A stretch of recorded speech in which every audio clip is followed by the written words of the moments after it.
Terima kasih banyak rekan wartawan dan mohon maaf dan terima kasih sudah sabar menunggu.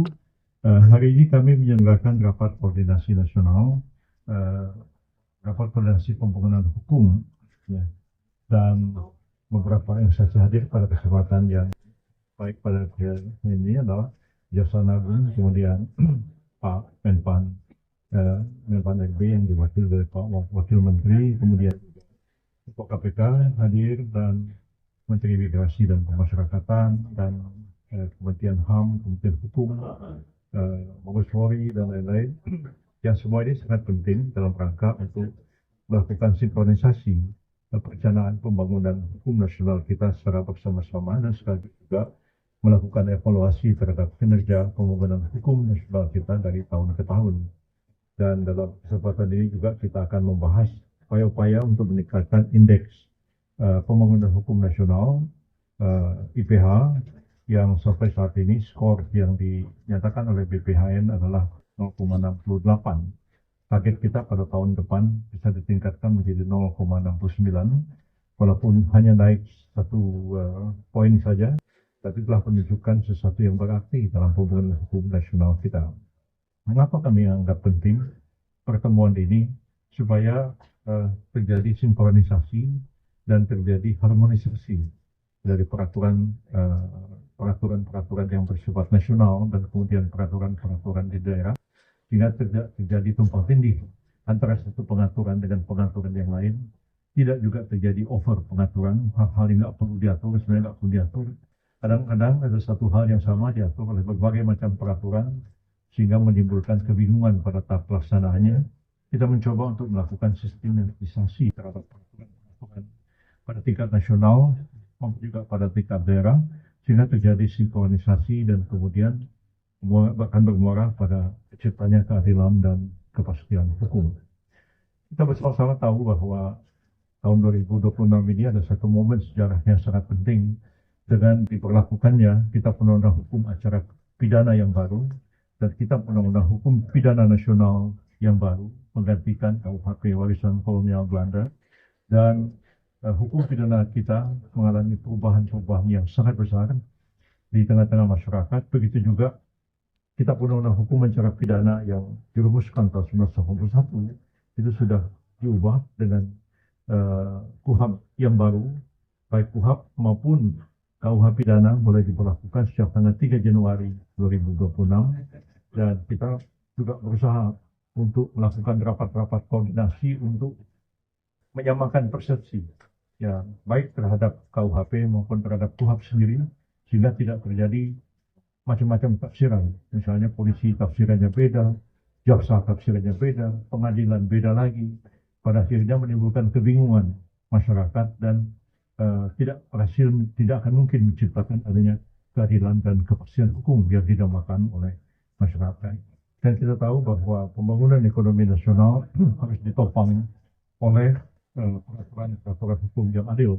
Dan Pak Presiden berkali-kali memberikan arahan bahwa pencapaian target pembangunan ekonomi itu juga sangat dipengaruhi oleh adanya penegakan hukum yang konsisten dan sistematik di tengah-tengah masyarakat. Dan karena itu, bagian kami membicarakan masalah-masalah hukum ini dengan harapan ke depan akan tercipta satu koordinasi yang baik antara penegak hukum kita. Salah satu juga yang kita tadi sudah mulai bicarakan tentang pelaksanaan lebih lanjut dari Kitab Undang-Undang Hukum Acara Pidana, ya, pada tingkat penyitaan, pada tingkat eksekusi, pada tingkat perampasan aset ataupun kekayaan akibat dari putusan pengadilan pidana, atau juga penyitaan-penyitaan yang dilakukan sebelum ada putusan pengadilan pidana, yang semua memerlukan satu sinkronisasi yang sistematik antara aparat penegak hukum. Karena sampai sekarang ini sedang dalam proses pembahasan di DPR tentang rancangan undang-undang rampasan aset, ya. Dan saya belum tahu judulnya akan seperti apa nanti komprominya. Tapi ini juga merupakan hal-hal penting untuk kita pikirkan bersama dalam upaya untuk menegakkan hukum secara sistematis dan konsisten dalam kehidupan masyarakat kita. Itu pokok-pokok yang dapat kami sampaikan, dan kalau ada yang mau tanya silahkan, dan draft untuk rilis juga sudah disediakan oleh tim. Desakan dari pemerintah untuk itu segera mulai bergulir di DPR. Ya, kalau sekarang ini tim yang dipimpin oleh Kementerian di dalam negeri itu terus memantau penyusunan rancangan undang-undang pemilu yang ada di DPR. Dan seperti kita ketahui kemarin itu sudah hampir final draftnya itu.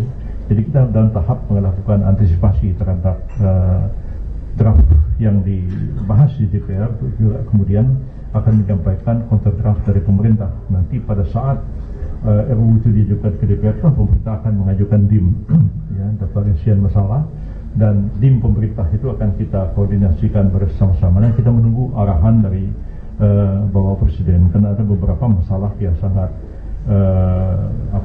krusial sehubungan dengan beberapa putusan dari Mahkamah Konstitusi tentang pelaksanaan pemilu pusat dengan pemilu daerah, dan itu ada implikasi yang cukup luas terhadap konstitusi kita sendiri, ya.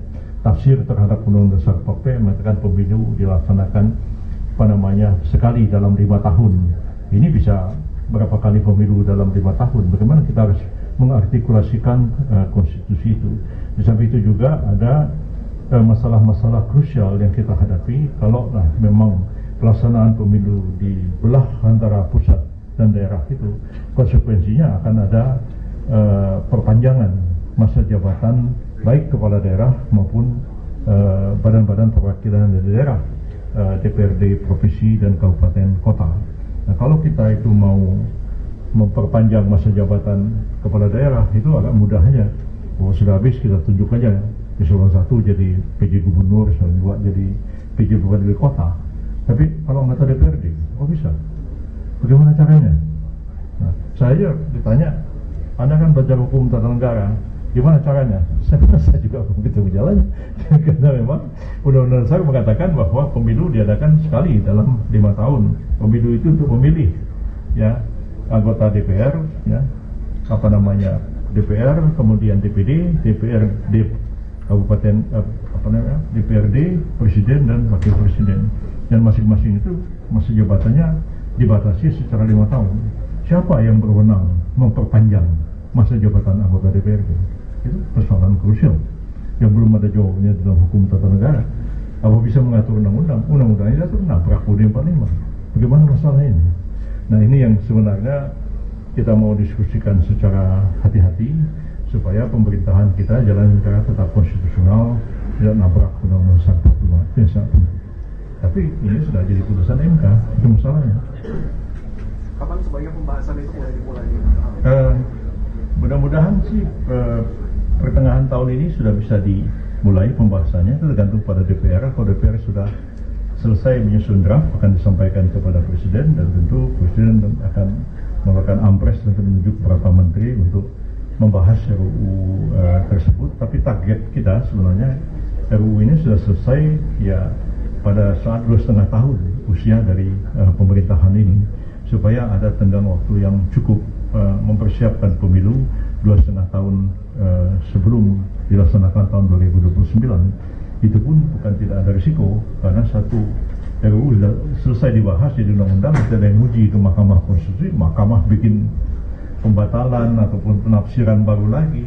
Kadang-kadang kaget-kaget, dan itu bukan hanya merepotkan pemerintah dari segi anggaran, dari segi pengamanan, tapi juga merepotkan KPU sebagai pelaksana pemilu di lapangan.